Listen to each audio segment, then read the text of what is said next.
Hello everyone, Grandmaster Damian Lemos here for TheChessWorld.com. Welcome to a new course where we'll be talking about lines to play against the Sicilian Defense. We know the Sicilian is a top opening by black. It is sharp, it is aggressive. A lot of players, they know it well.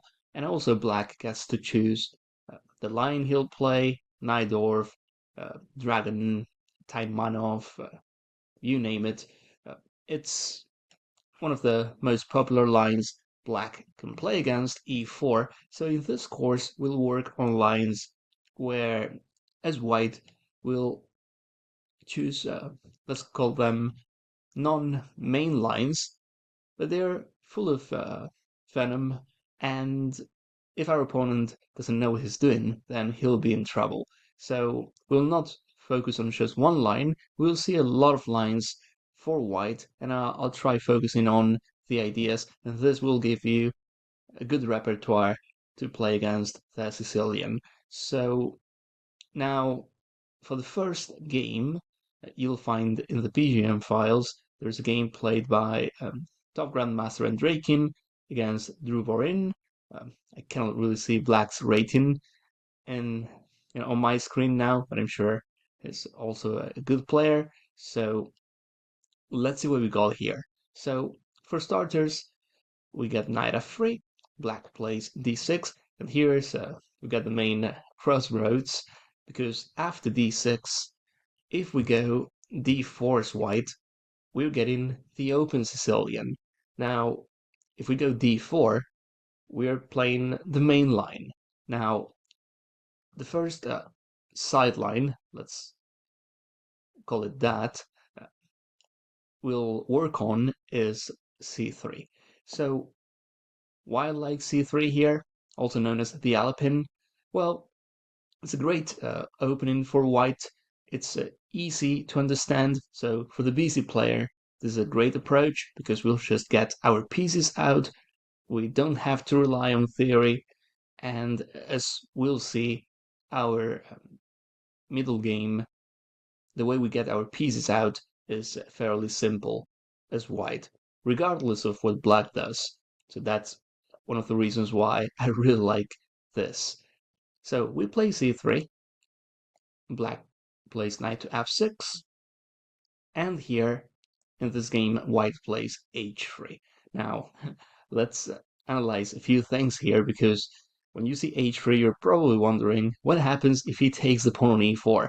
Well, there's a well-known trap here that goes either bishop e2, h3, essentially white not protecting the pawn on e4. So if, let's say, we let him take, then there's queen a4 check, and all of a sudden knight e4 is lost. So here after queen a4, black, he might as well resign, because he's down a piece, he's got no compensation. So the original idea I had for white in this system, in the Alapin, is to play bishop d3, but if we go bishop d3, then he won't be able to, we don't give him the chance to go wrong, because he's not going to play knight takes e4 now, obviously. And the other thing I don't like about this line is that black can play bishop to g4. Now, that's how I came up with h3, because h3 is a waiting move. We give him the chance to go knight takes e4, and we still got queen a4 check, so that's pretty good. And let's say he plays e6, g6. If he continues getting his pieces out, then we can rely on bishop to d3. The advantage of our move order is that now, even if we manage to play bishop d3, he won't be able to play bishop g4, and that pin is usually annoying. So I'll just play some random moves to show you what we are aiming for here. So the idea is to play bishop d3, we want to castle, and then the plan is to either go bishop c2 and d4, and then we'll have a powerful attack on the king side eventually because of our bishop and our strong center. And the other plan could be rook e1, bishop f1, and still we can try playing as white would play, for instance, in the Spanish or Rue Lopez. So, as you can see, this is easy to understand, and there's not much black can do to stop it. So, that's the main plan for white here. We want to play bishop d3, but what we'll do first is after c3, knight f6, we'll play h3, because by doing this, we stop all the lines where black plays bishop to g4. And why do I find bishop g4 annoying? Well, of course not here, but if he had a bishop on g4 already, it would be good for black, because by having a pin, and if he adds a fianchetto in some lines, he's, in a way, putting a lot of pressure on the d4 square, so it makes it more difficult for us to play d4. So that's why I want to play h3 as soon as possible. All right, so now that I mentioned the reasons why I like this move order, where we play h3, let's see some lines. So the first line we'll focus on is e6. In the main game, the game you'll find in the PGM files, Andreikin drew Borin, black played g6, and that's the most likely response we should expect from our opponents, black playing g6 and bishop g7. Now e6, it makes a lot of sense as well. Black goes for what I would call simple approach. So now we go bishop d3, and let's see what we get here. d5. Now, the reason I chose this game is because now we see how the structure changes, and it also shows what we're aiming for as white. If black wants to get, let's call it a French pawn structure, that's fine, because now we'll see the power of bishop to d3. So we're not going to trade pieces off in the center, we'll play e5. And we know that a pawn on e5 is usually great for us because it gives us more space by attacking the knight on f6. We also remove the kingside defender, so now that knight f6 is gone, then we'll have queen g4, maybe queen h5. So we'll have a lot of attacking potential on the king side. So black plays knight to d7, fine, we castle, knight to c6. So here we see the black is after our pawn e5, so we play rook to e1. So all we need is a few extra moves here, and then we'll solidify our position by playing d4. We'll get a nice pawn structure. We'll guarantee the kingside attack, because with that pawn e5, again, he won't be able to play knight f6, and it'll be easy for us to transfer our pieces towards the king side. So for instance, let's say he goes bishop e7 here. Now, I quite like bishop f1 and then d4. That's, I would say, the standard way of playing this.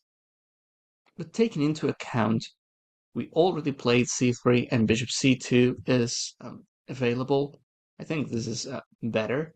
Now, if he castles, then d4 is a no-brainer. And here we see what I was talking about before. Look at this diagonal. Look at queen d3. We get such a powerful attack here. What is he going to do about this? We also can try knight d2, knight f1, knight g3.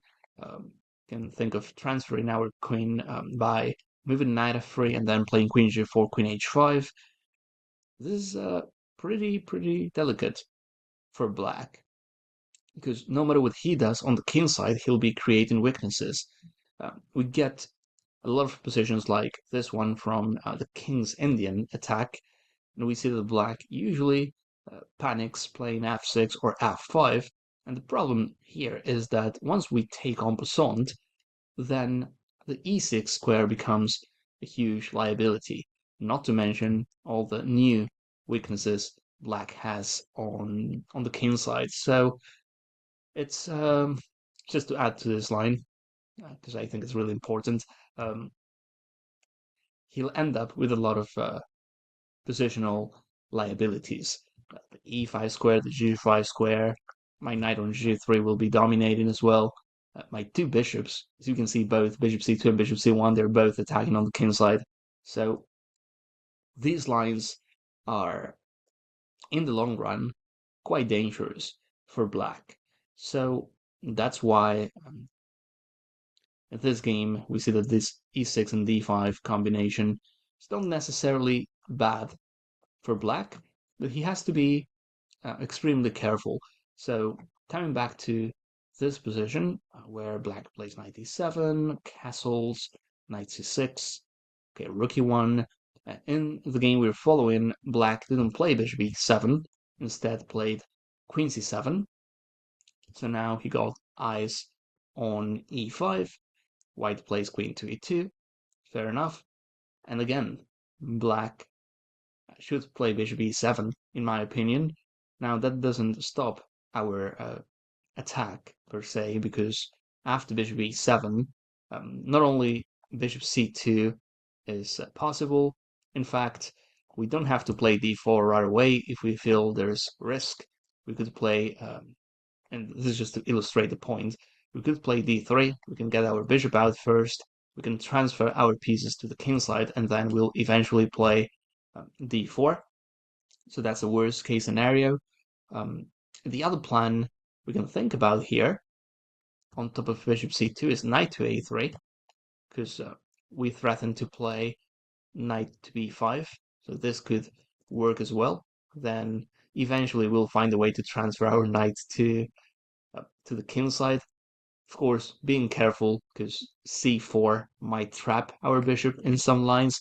So, well, if you want to stick to simple things, I think bishop c2 is a no-brainer. But knight a3 is worth mentioning that knight a3 is one of the engine's moves here. So let me see. Let's get back to the plan here, because after queen e2, black plays rook to b8. So in this game, we see that clearly black, he doesn't want to castle kingside. He wants to delay it for as long as he can. And in the meantime, he's developing a queenside initiative. It's an interesting approach. The thing is, he won't be able to play with the king on e8 for the rest of the game. At some point, he has to make a move. He has to commit his king to kingside, probably, because after rook b8, he won't be able to castle queenside anymore. So here, after bishop c2, b5, white goes for the slow approach. I really like this one because, again, who's going to stop us from getting all of our pieces to the king side? And then we see that the black's king side is defenseless. Doesn't really have a lot of space there to maneuver. And we'll just transfer all of our pieces there. Just to give you an example, let's say go here. Let me see if I can play bishop f4. Yeah. So again, as black, I'm just playing random moves to show you what could happen. Now, I'm still interested in transferring my knight to h5. The minute he touches the kingside pawn, he'll have weaknesses. For instance, if he goes g6, let me see here. Oh, it was, yeah, it was white's go. So here, the minute he plays g6, we get new targets, such as the h6 square. I've seen this many, many times where we can play knight h2, knight g4, and then we get h6 and f6. So that's just one example.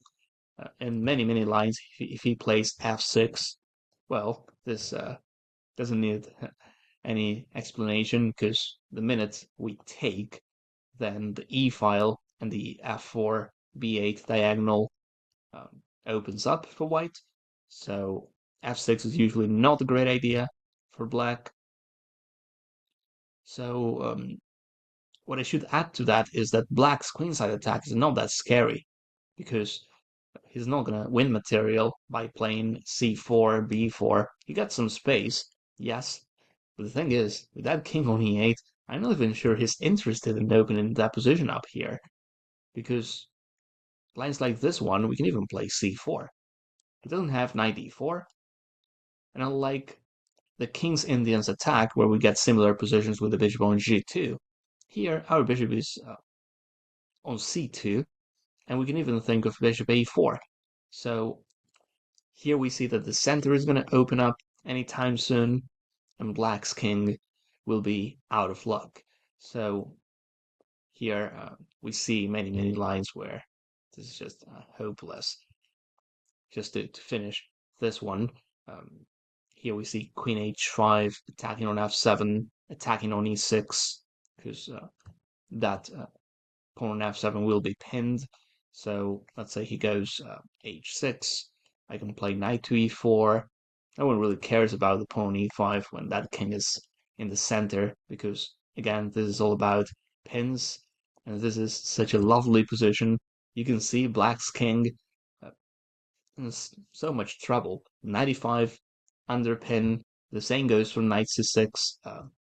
Simple threats such as knight f3 might be devastating for black. Even knight f3 or queen h5, or getting this knight out of the way and attacking 95 with no less than 3 pieces. So here we see the power of this line, and we see how bad it is for black to play with the king in the center. So you can see there's a lot of potential here, especially in these lines where black decides to transform that position into a French approach. It's we get an enhanced version of a King's Indians attack, and that's why I really like this bishop d3 approach here. Let me see if I can show you what happened, what middle game we got in this game we're following, which by the way is not the main game in the PGM files, is a game you'll find within that game. It's in the analysis. So after queen c7, queen e2, black played rook b8. As we mentioned, black doesn't really want to castle kingside yet, but we know that's a risky approach. Here black starts queenside operation without any development. That's not going to be good for black. We play c4. Now here we threaten to open that position up. So black goes knight to b6, knight to d2. Nice. At some point, we'll use the e4 square as well, because the tension in the center is still there. We can try taking on d5, and then we get the e4 square for our knight. The same goes if he goes d4, or if he takes on c4. This is probably worse, because now I imagine I can play. And again, this is just to illustrate the point, but let's say I get this. That bishop on b2 supports my pawn on e5. Then I can try knight e4, knight f6.